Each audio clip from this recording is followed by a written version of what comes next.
నమస్తే. ప్రస్తుతం మనం మహేశ్వరం నియోజకవర్గంలో అయితే ఉన్నాం. ఈరోజు బీఆర్ఎస్ పార్టీ ఆధ్వర్యంలో కూడా మహా ధర్నా అయితే జరుగుతూ ఉంది. అయితే రైతులకు మద్దతుగా అయితే కాంగ్రెస్ ప్రభుత్వం చెప్పిన 6 గ్యారెంటీలో భాగంగా కూడా 2 లక్షల రుణమాఫీ ఏకకాలంలో చేస్తా అని చెప్పేసి కాంగ్రెస్ ప్రభుత్వం చెప్పడం జరిగింది. కానీ మరి ఇక్కడ స్థానికంగా ప్రజలను అయితే అడిగే ప్రయత్నం చేద్దాం. ఎందుకంటే ప్రభుత్వం రుణమాఫీ అయిపోయిందని చెప్తా ఉంది. మరి ఇక్కడ స్థానికులు ఏమంటారో తెలుసుకునే ప్రయత్నం చేద్దాం. దాదా నమస్తే, ఏం పేరే? నా పేరు కృష్ణయ్య. కృష్ణయ్య గారు, ఏం చేస్తారు మీరు? వ్యవసాయం చేస్తాం. ఏం మరి అటు కాంగ్రెస్ పార్టీ ఏమో రుణమాఫీ అయిపోయింది, 6 గ్యారెంటీలు అమలు అయిపోయినాయి అంటా ఉంది. మరి మీకేమైనా అందినాయా? రాలేదు సార్, ఏ వందలే. ఎంత ఉంది మీకు లోన్? ఎంత ఉంది లోన్? 2 లక్షలు. 2 లక్షలు ఉంది. మరి అది అయిపోయిందంటారు కదా మరి కాంగ్రెస్. రాలేదు సార్, మా ఈడికి బ్యాంక్ కాడికి 4 సార్లు వచ్చిన కానీ రాలేదు.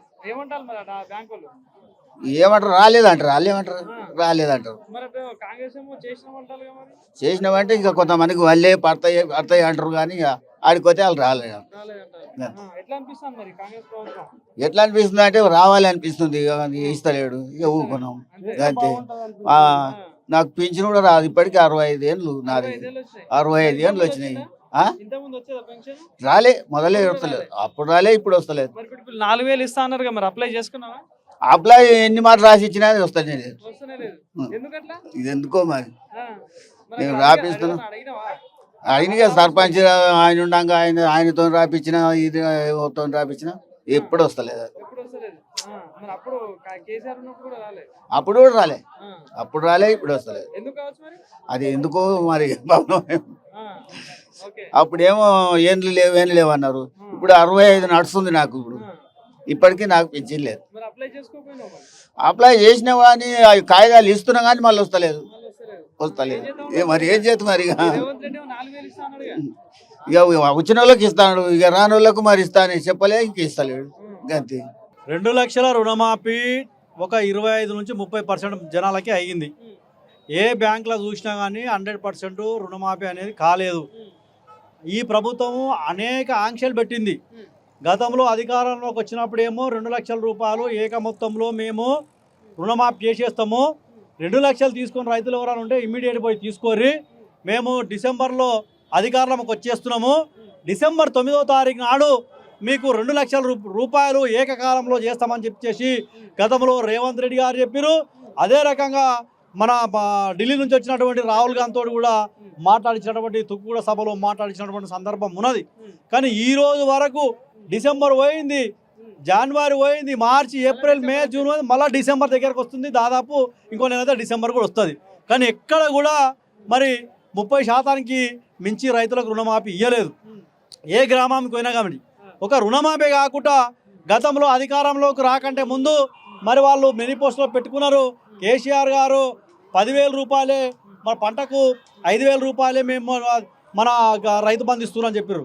మేము అధికారంలో రాగానే ఎంబడే వచ్చే నెలకే 15,000 రూపాయలు కానీ 16,000 రూపాయలు ఇస్తామని చెప్పినారు. అదే రకంగా ఇవాళ పింఛన్ విషయానికి వస్తే గ్రామాలలో ఒక ముసలాయనకే పింఛన్ ఇస్తున్నారు, ముసలమ్మకి ఇస్తలేరు. మేము అధికారం రాగానే ముసలాయనకు ముసలమ్మకు ఇద్దరికి ఇస్తామని చెప్పేసి గతంలో రేవంత్ రెడ్డి గారు చెప్పినటువంటి సందర్భం ఉన్నది. ఇవాళ ముసలామెకుతో పాటు ఇద్దరికి ఇస్తూ ఆ 2,000 రూపాయలు ఇస్తున్నటువంటి ఏదైతే ఉందో దాన్ని 4,000 చేస్తామని చెప్పారు. కానీ కేసీఆర్ ఇచ్చినటువంటి 2,000 రూపాయలు ఇవ్వాలా ఆ ముసలాయన కానీ ముసలామె కానీ దిక్కైనటువంటి సందర్భం ఉన్నది. అదే రకంగా మరి ఇంట్లో ముసలామెకు ముసలయ్యకి ఇద్దరికి ఇస్తే మరి కోడలు కూడా ఉన్నది కదా, కోడలు కూడా ఇస్తామని 2,500 రూపాయలు కోడలు కూడా ఇస్తామని చెప్పారు. కానీ కోడలకు లేదు, ముసలామెకు లేదు. కేసీఆర్ గారు ఇచ్చినటువంటి 2,000 రూపాయలు ఇవ్వాలా ముసలాయనకు వచ్చినటువంటి సందర్భం ఉన్నది. అదే రకంగా ఇంకా మన పెళ్లి చేసినటువంటి ఆడబిడ్డలకు తులం బంగారము 1,00,000 రూపాయలు, మరి ఏదైతే కళ్యాణ లక్ష్మి ఇస్తున్నారో 1,00,000 రూపాయలు బిచ్చమిస్తున్నా కేసీఆర్. మేము అధికారంలోకి వచ్చిన ఎమ్మడే 1,00,000 రూపాయలతో పాటు తులం బంగారం ఇస్తున్నాడు. ఈ కాంగ్రెస్ పార్టీ నాయకులు ఏమంటా ఉన్నారంటే మేము లంకె బిందెలు ఉంటాయి అనుకున్నాం, కానీ ఖాళీ బిందెలే ఉన్నాయి, అప్పుల పాలైంది రాష్ట్రం, అందుకే మేము చేయలేకపోతున్నామని ఒక మాట అంటా ఉన్నారు. ఏం చెప్తారు దీనికి? ఇలా సెక్రటరియట్లో ఉండేది లంక బిందెలు ఉండవు. సెక్రటరియట్లో ఫైళ్ళు ఉంటాయి, కంప్యూటర్లు ఉంటాయి, పరిపాలనకు సంబంధించినటువంటి ఆ సామాగ్రి సెక్రటరియట్లో ఉంటుంది. మరి ముఖ్యమంత్రి గారు మరి లంక బిందెలు ఉంటాయని చెప్పేసి ఎందుకు అనుకుంటూ అది వారికి అర్థం కావాలి, మాకైతే తెలియదు. మరి ముఖ్యమంత్రి గారి యొక్క వారిని అంత విమర్శించేటటువంటి స్థాయి కూడా మాది కాదు కాబట్టి అది చెప్పలేము.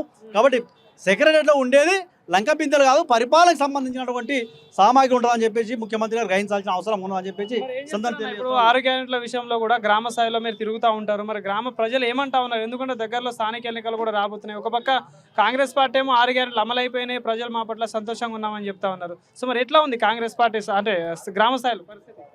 ముఖ్యమంత్రి గారు గతంలో ప్రతిపక్షంలో ఉన్నప్పుడు, అదే రకంగా పిసిసి అధ్యక్షుడిగా ఉన్నప్పుడు 6 గ్యారంటీలు ఇచ్చిర్రు. అందులో 13 హామీలు ఉన్నాయి, 420కి సంబంధించినటువంటి అంశాలు అందులో ఉన్నాయి. కానీ ఏ ఒక్కటి కూడా పూర్తిగా ఇవాళ అమలు చేయలేదు. 6 గ్యారంటీలు కాదు కానీ 6 గ్యారంటీల 3 కూడా అమలు చేయలేదు, 3 ఒక్కటి కూడా కంప్లీట్ చేయలే. అదేదో కొంచెం అది కొంచెం చేసుకుంటున్నటువంటి సందర్భం ఉన్నది.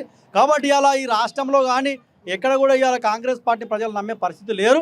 ఖచ్చితంగా ఇవాళ స్థానిక ఎలక్షన్లలో ప్రజలు ప్రభుత్వంపై తిరగబడతారు. మొత్తం కూడా ఇవాళ ఈ ఎలక్షన్లలో ప్రజల సత్యంతో చూపెడతారని చెప్పి ఈ సందర్భంగా తెలియజేస్తా ఉన్నాం. Thank you.